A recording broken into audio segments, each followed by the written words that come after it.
Hello everyone, and welcome to Full-on, your Fulham-centric football podcast.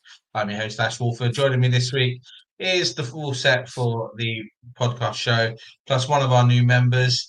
Let's go around and say hello to everyone. AJ, how you doing, buddy, mate? Nice to see you back. Thank you very much. Good as gold. Good to be back into the swing of things. Yeah, it's been an interesting one. Drew, how you doing, mate? Nice to see you back. Yeah, nice to be back with all you boys. Looking forward to this show. Lots to talk about. Huge amounts of activity in my life, not in Fulham, but But we could talk about Yeah, me when it falls off a cliff when we start talking about transfers. Well, well, I they definitely have more to probably talk would be about. more interested. Yeah. Mozza, how you doing, mate? It's nice to see you back. Thank you. Good to be back. I'm very excited to hear more from Drew. And obviously, introducing one of our new members, we have got two new co-hosts on the show, Matt and Carl. This is Matt. How you doing, Matt? It's nice to see you. Not too bad, thank you. Really looking forward to this season. We're working with you. Yeah, I'm it'd glad be you good, added that good to last have you bit on. because Yeah, yeah. It'd be good to have you on. Hopefully, an exciting first year for you and for Carl. It's time to expand the team and get some more views in. Lads, let's crack straight on. Let's talk about all the activity that's going on at Fulham, which is that where is we're ending the absolutely video no, then? activity. I want to joke about it, but my levels of frustration on a daily basis are going up and up and up and up about just the lack of solid links. Every time we're interested in a player, 4 days later, we're still interested in a player. It just doesn't seem like anything's moving. To sign one backup goalkeeper a week before the season starts, when realistically, if you go off of what Marco Silva's been speaking about, we've known what we need transfer window wise for this summer since February. It's really frustrating to have yet another poor season end and then another poor transfer window. Fulham haven't signed a player for more than £500,000. They've spent £500,000 since last summer.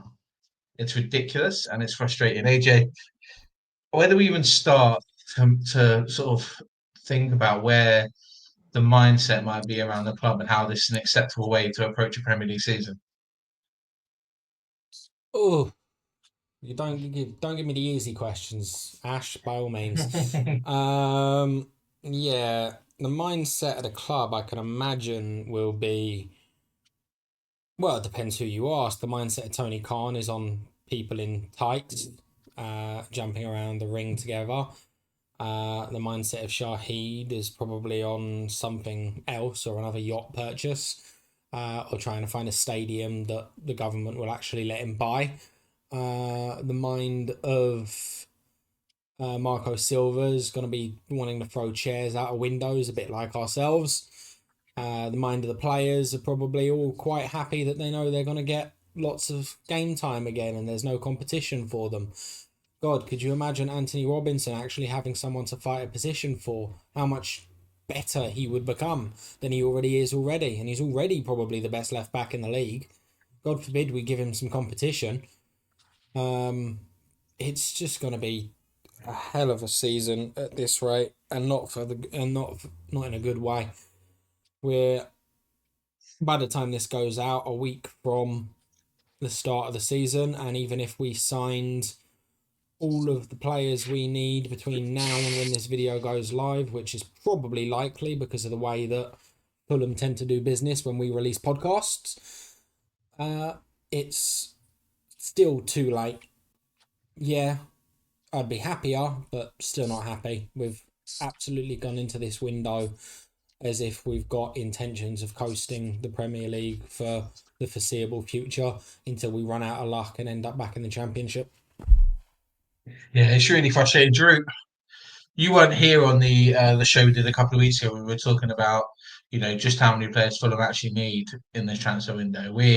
We sort of came to a head that Fulham really need about six new players through the door.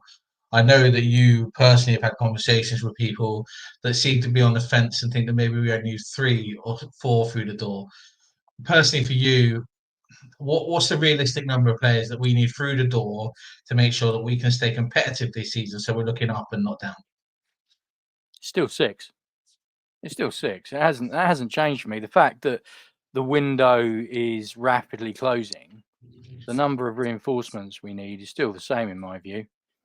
We still need cover at fullback. We've discussed Ryan Sessegnon's renaissance under Silva ad nauseum, and he came on really strong at the end of last season. But Silva still seems to believe he can play spot left back when he really can't. I mean, anyone that was at Southampton away at the end of last season will notice that. I mean, within 90 seconds, he was closing down their goalkeeper, and we had a massive hole at our left back spot, but only due to the immenseness of Calvin Bassey. By the way, for pedants out there, I don't know if immenseness is a real word, and I don't really care.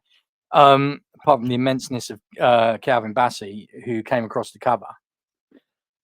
But I mean, that is by the by. Just out of interest, I looked back through my Twitter timeline. I'm that old, I refuse to call it X. This is a tweet I put out on the 1st of February 2024. Should have put money on it. Always the same. List of nearly transfers in an attempt to placate the fans and fool them into thinking the club is actually trying to back the manager. Sick of it. #clown show. And I was retweeting Peter O'Rourke saying Fulham's late move for Lyon attacker Ryan Shirky is off after falling through on deadline day. And where's he gone this year? That was painful. Where's he gone this year? Before that, August the 23rd. 15th of August 2023. I was asking, why do we take ages with transfers when other clubs like Bournemouth move with comparative speed? Last year, I genuinely don't understand how the club's brain trust operates. Everyone else can get their act together over transfers except us. I'm totally stunned we released a new home kit so early, to be honest. I mean, I could just repost those every year. I mean, I refuse. The people out there that are saying to me, "Oh, transfer window's not over yet. Oh, we only need 3 players." I don't know where the hell on the ground they sit to form that view, because we are talking about the same thing every off season. And I'm sorry, once maybe so, twice is a coincidence, but 3 times or more. I mean, this is a pattern now. This is how the club operates, and you cannot tell me that it's conducive to building a winning team if you are bringing in new recruits in the last week. I mean, those of us that remember the ill-fated first season in the Premiership under Djukanovic, I mean, that was just laughable. You remember what did he spend? What was it, AJ spent the first 5, 6, 7, 8 games just trying to work out what his best 11 was? No, I'm not saying we got sacked for it. Yeah, I'm not saying we're going to be like that, because to be fair, as a starting 11, Silva probably knows what his 11 is. But is there anyone here that is happy about the depth? No. Is anyone here that's happy about the age of the squad? No. Because No. it hasn't changed. It hasn't changed. And with the greatest respect, I know Silva brought Carvalho through, but does anyone really think he's going to pick Josh King? Yeah, over Andreas Pereira for the whole season, or ESR? Because I don't. And quite frankly, I'd play him over both of those. Mm-hmm. So sorry, Ash. I know what the question was. I still think we need 6, mate. You and me have been discussing this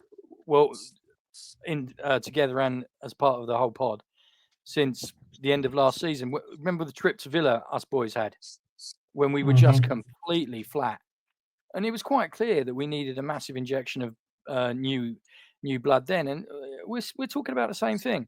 I mean, for what it's worth, I cannot believe Marco Silva is honestly thinking about extending his contract beyond this season. I just genuinely can't. But anyway, sorry, man. I'll be quiet because I'm going to start swearing in a minute. Carry on. No, it's fair enough that Mozza, we highlighted many positions we know we're lighting. We know we need some wingers. We know we need cover for left back. We know that realistically we need a central defensive midfielder who can, challenge Bergen in that position as well, because we don't really have that.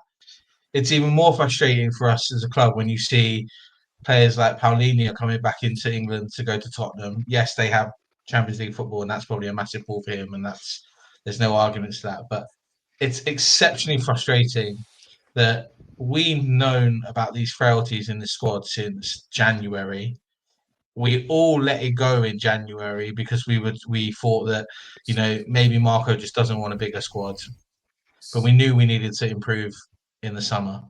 We've lost players over the summer, all right, not necessarily major players, and I still believe that keeping King, keeping Kearney are massive coups for us, right? But only in a sense of they're good cover. I think Drew's correct that Josh King is he's the future, right? He's the future of Fulham. He has to be. But whether or not he gets a chance this season, we don't know because we know Marco has a reluctance to play youth players. Is he going to be forced to? Do you think Mozza this year? Do you think he's going to be forced to play youth players because we're just not signing players to give him cover that he needs?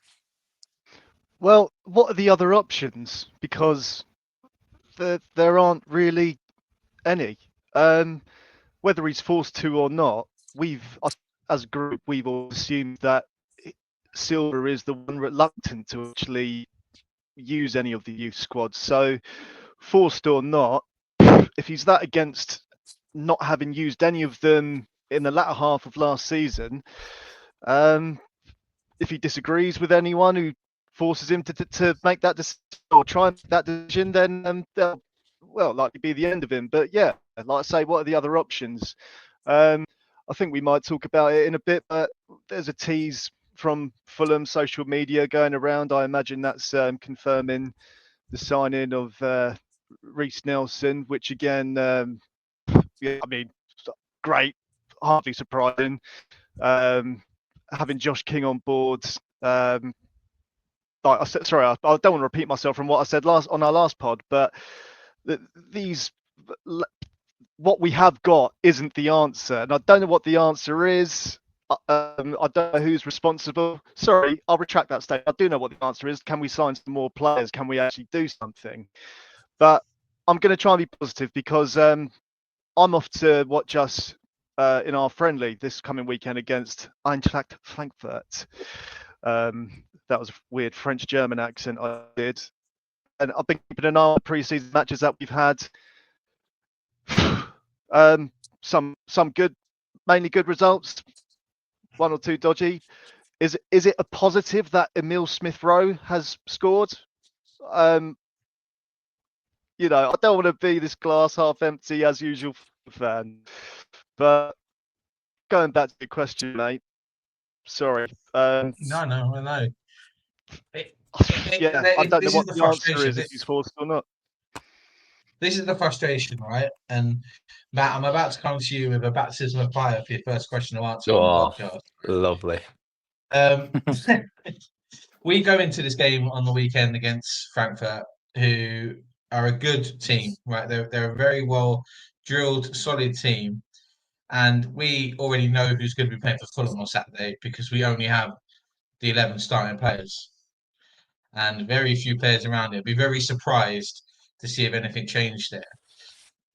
It's really concerning for me over the last couple of days that we've seen the guy that we've all been earmarking as our main striker for this year as potentially being sold off because the club have had a year to give him a contract where they're not basically taking the mick with how much money they're paying him. Because we took advantage of that first year of having him in and paying him £5,000 a week. But the fact we haven't done so, and his agent's clearly been quite smart in this summer and linking him with clubs that are probably on a level with Fulham, but would still mean that we'd have to pay him to stay. As a fresh set of eyes, mate, someone that hasn't spoken on this for us, right? What do we need to do realistically? Because if we lose Muniz, we're already 6 players, as Drew says, behind, I think. I don't know if you agree with that, but if we lose Muniz too, that's more than just one player for me we need to bring in because he brings an awful lot. The frustration from us is clear, but for you, what do you think we need to do in this transfer window right now? It's quite hard to almost see what we need to do. If we do lose Muniz, it is ultimately going to be damage control. I think we need to build round our youngsters. I think Josh King being one of them. Whenever he played last season, it was he brought flair, which some of the players or regular starters didn't bring. He played off everyone very well.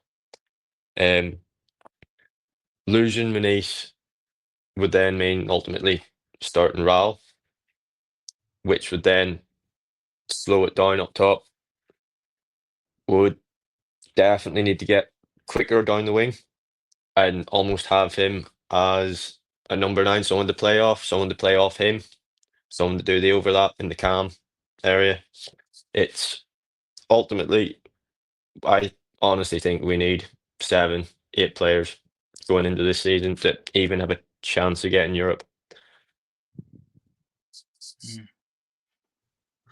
Yeah, see, there's a funny thing for me. I'm just gonna a quick poll between us.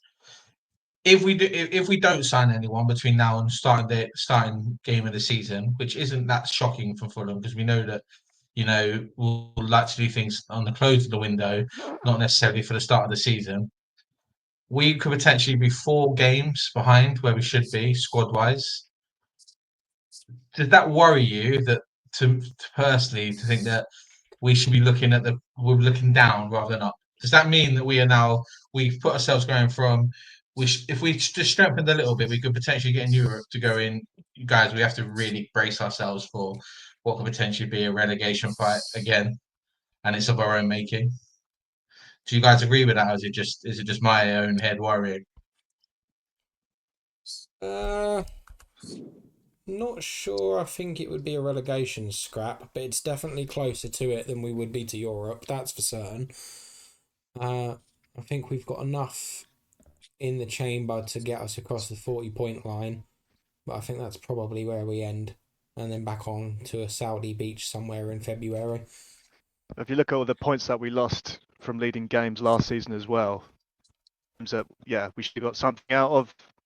We're already setting ourselves up to fail. So yes, everything a concern for me right now. Yeah, it's really frustrating. We wanted to do an episode that I think we're not going to do until after the transfer window because I'm listening to the common sense of the group rather than going off of my own anger about it, about who we want to blame for this. Everyone knows who I blame for this. I've made it abundantly clear. Anyone who follows me on Twitter will know who I blame for this transfer window. Weirdly, I blame him and Alistair McIntosh, but I almost blame Alistair McIntosh more than I blame him because Alistair McIntosh is the CEO of the football club and is the person who's technically in charge. And our hierarchy at the club is so intertwined and ridiculous that the person who should be removing the vice chairman from 3 of these 4 roles at the club is technically also working under that vice chairman. It's ridiculous. We've gone through this. Drew, how many years in a row have we gone through this realistically with transfer? Is it 3 years, 4 years where we're just left going, what the hell are we doing a week before the season starts? Well, there's definitely been a shift in the sense that Tony Khan has backed off because Marco wields more power than any Fulham manager that I recall in recent history when it comes to transfers. I think that, ironically enough, might be in itself a double-edged sword because although he's achieved the highest points total we've ever achieved, as has been identified, he's very inflexible when it comes to the type of player he wants, and he prefers older, more experienced players. And all of us have seen in the second half of the season how we run out of steam. I mean, I said a couple of weeks ago on Twitter that I accept that Marco likes someone's making the point that Marco likes a smaller squad and he likes a more experienced player. And the benefits of that have been obvious, but he lacks a proper director of football that challenges him. Think like Arsene Wenger and David Dean. Yeah, we don't have that sort of, or Martin Edwards and Sir Alex Ferguson. Now, I know that's a slightly different dynamic because Fergie literally was United, as evidenced by the fact they've fallen off a cliff since he's left. But the principle is sound. Yeah, if you've got a strong manager, you need a strong general manager, director of football, call it what you will. But we don't have that. And I mean, I'm quite open about it. I mean, I'm hopeful that the Khans are going to set up within the next 2 years and take Alistair McIntosh with them, because I am. I mean, Matt made the point about 7 players to get into Europe, and he's right. If 7, 8 players, if we're going to make a run at Europe, we need that many players. But AJ's also right, because as we are now, personally, I think this is a bottom 8 squad. If we go into the season with what we've got now, I think this is a bottom 8 squad. And if we lose Muniz, and Matt's right about damage limitation, but Raul can't carry, 36 games, 90 minutes. Chance in hell. Especially not if you want a cup run. So forget about a cup run, AJ. I mean, this is all about getting to 35 points as far as I'm concerned. Silva's not going to want to promote the under 21 strikers because it's not what he does, and we haven't seen sight nor sound of them. So if we go into, I mean, Ash, you were talking about being 4 games behind if we don't sign anyone. I mean, I can't honestly say we are going to sign anyone. Yeah, I'm talking. All I know is what we've got now, and what we've got now, in my view, is a bottom 8 squad. Matt's quite right. If we want to make a run at Europe, I'm totally on board with what he says. We need 8 players. Are we going to get 8 players between now and the end of the transfer window? No. I doubt it. I doubt it. I mean, we move at a glacial pace, and the thing that upsets Fulham fans is, Silva comes out in January and says, "Oh, we know what we want. We've been shopping since then," and yet here we are, 5th of August, which is when this is being recorded, and the five of us are just looking at each other, going, is Silva playing us for fools, or the club playing Silva for fools?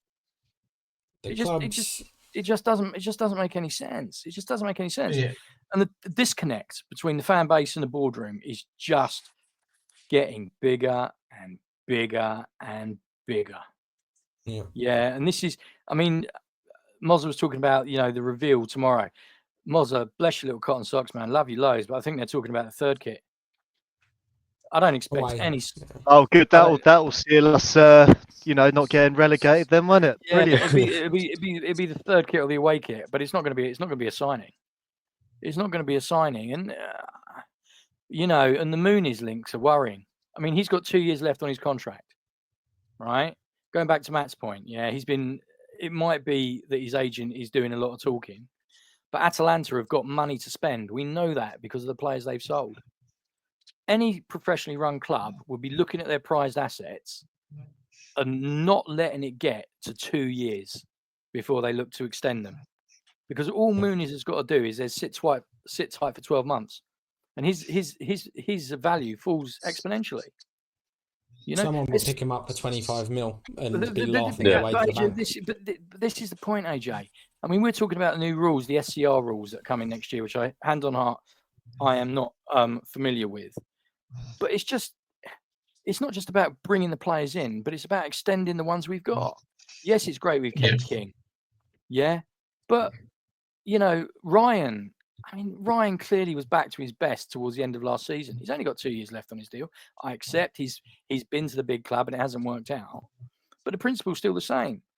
I mean, if I was director of football at Fulham, first thing I've been doing in the off season, I've been going to Ryan, going to Muniz, talking about new 5-year deals.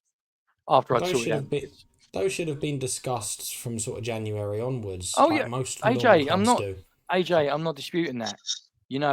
A lot of clubs would have started last season with Muniz.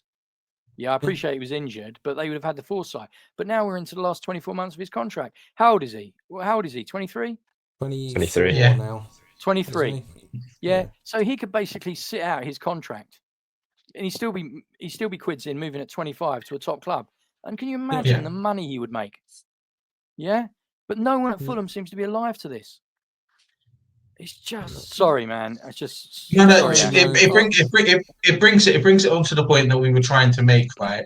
Where any football club that actually takes themselves seriously, right, doesn't do what we do.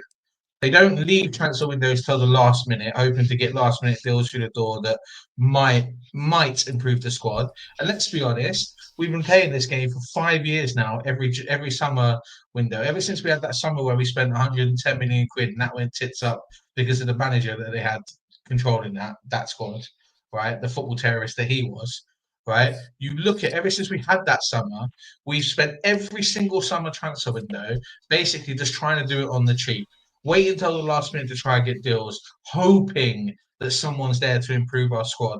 There hasn't been a year gone in those 2 years where we haven't had to use loan signings from other Premier League clubs in order to make sure that we can actually field a squad that on a match day that actually means that we're somewhat competitive, right? That's frustrating enough. And from a football management point of view, it must drive Marco Silva absolutely fucking mental that that happens week in, week out. Now let's look at the club from the board point of view, and you look at the players that we already have at the club. I don't know a football club that mismanages footballers the way that we do.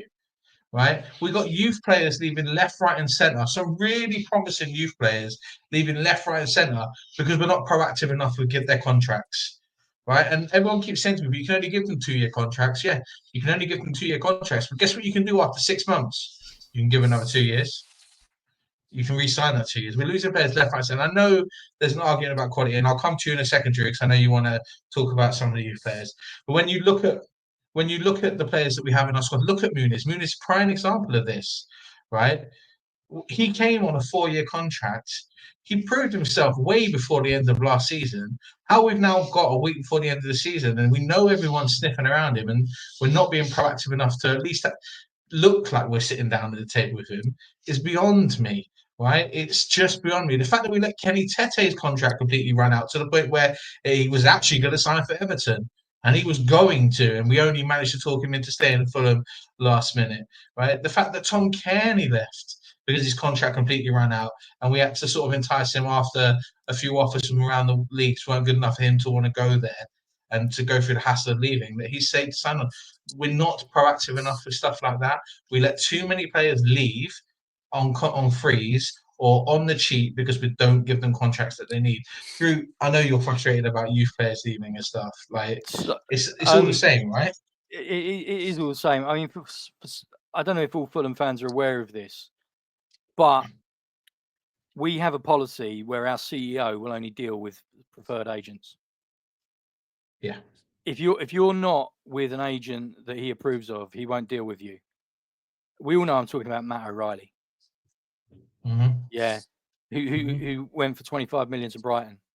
I mean, Ash, you and I have talked on the show and to each other when we've been alone about he was the heir apparent to Tom Cairney, obviously.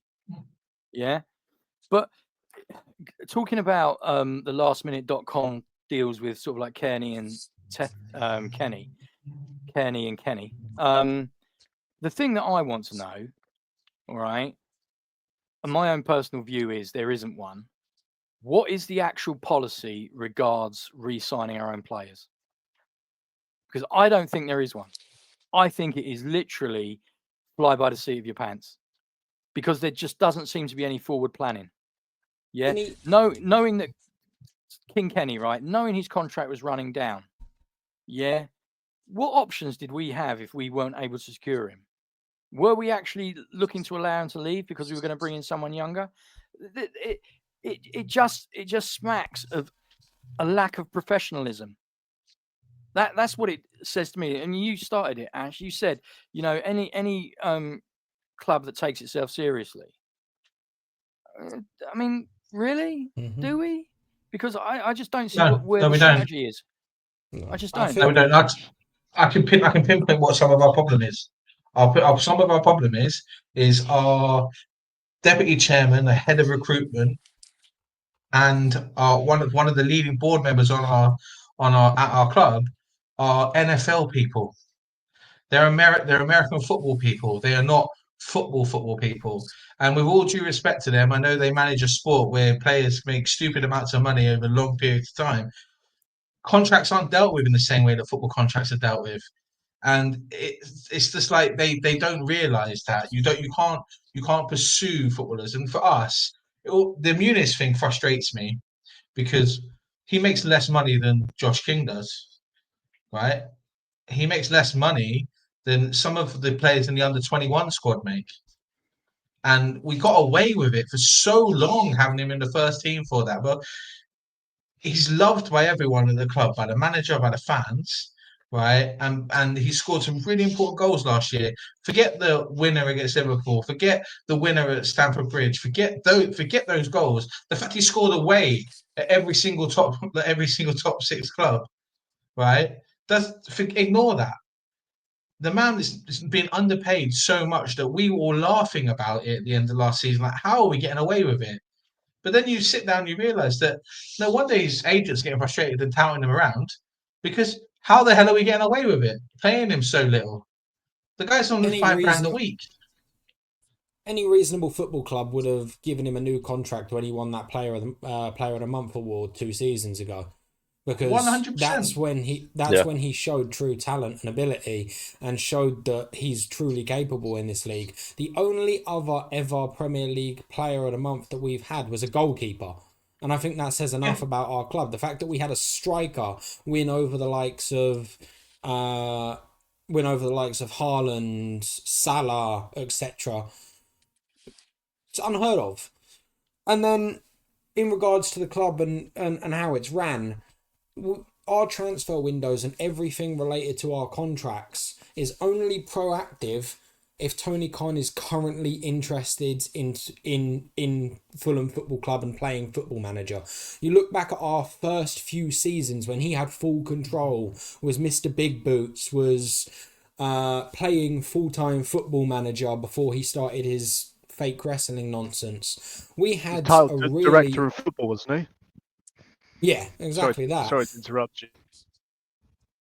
No, that's perfectly fine. No, it's exactly that.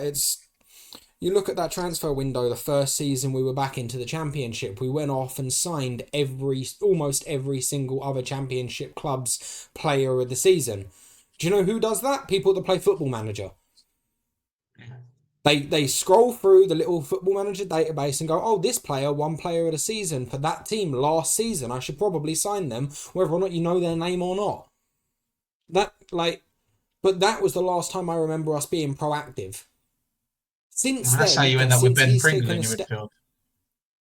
Yeah, but we also signed Tom Kearney based off that. You're gonna hit some, you're gonna miss some.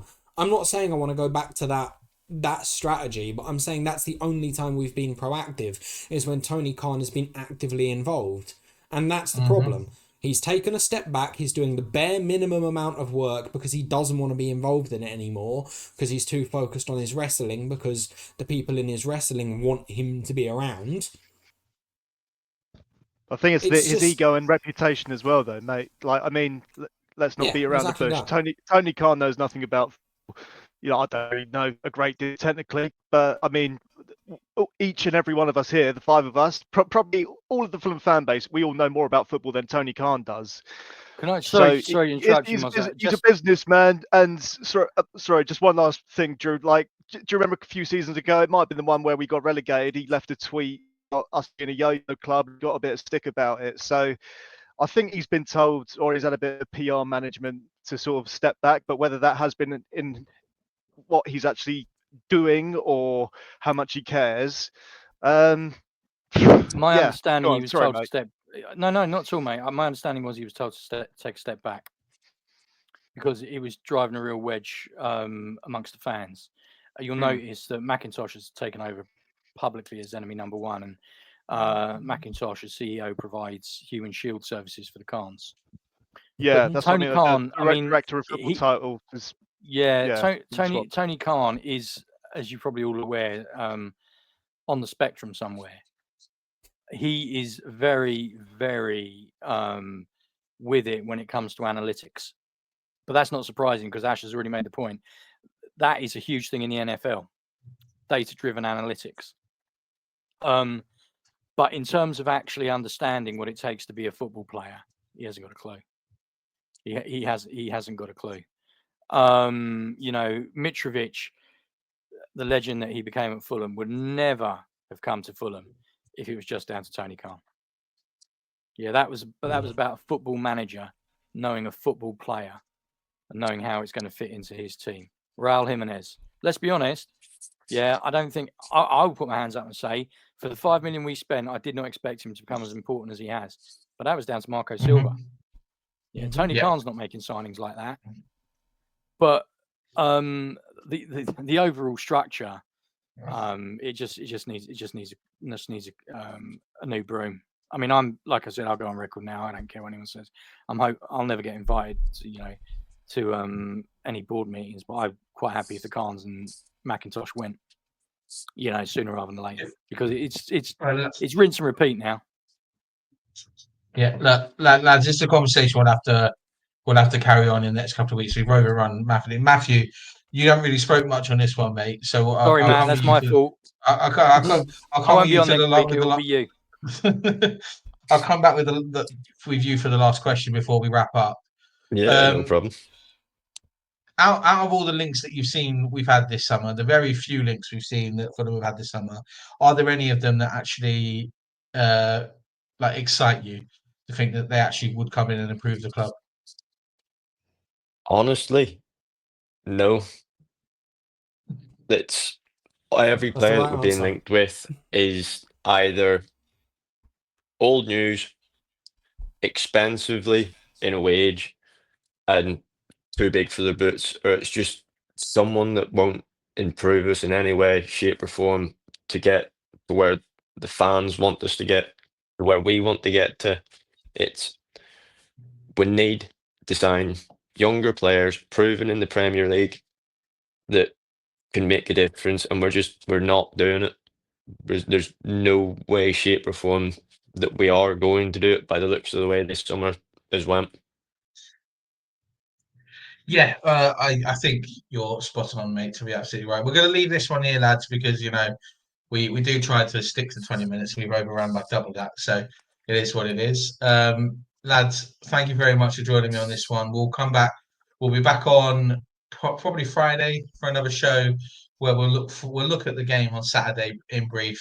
But really, we're going to probably look a bit more in depth at the squad and looking at really where these players are going to be needed that need to come in, because there is an awful lot of crossover in positional play and positions players play in. So we'll have to have a look at that.